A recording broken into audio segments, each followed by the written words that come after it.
Another speaker at the recent California Senate Transportation Committee hearing about California high-speed rail was Helen Kirsten of the Legislative Analyst's Office. Here's an abridged version of her analysis of the California High-Speed Rail Authority's 2026 draft business plan.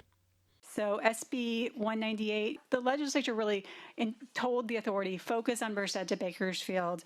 In the legislation, it's defined as an electrified dual track segment between Bakersfield and a downtown station in Merced. The plan never specifically mentions that the station locations are being changed.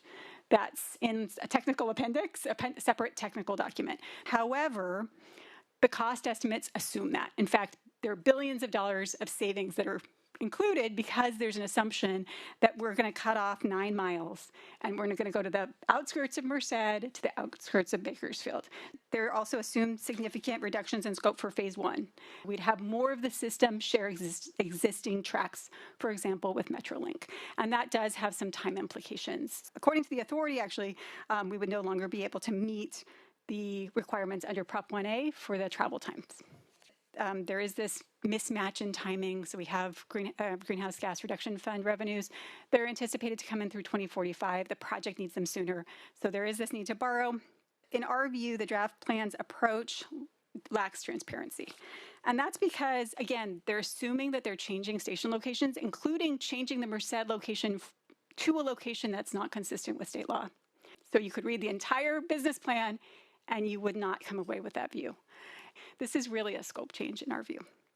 It also makes it really hard to compare costs, right? It looks like, oh, costs are pretty much the same, but it's really a different scope. So it's less meaningful to compare the two. Unilaterally assuming a different location for Merced, we think doesn't really recognize the legislature's prerogative to set that scope. We may need to downsize because, as I'll get to, there's not a lot of funding for this project relative to the needs.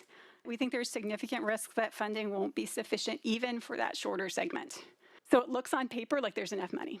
However, there's no borrowing costs assumed.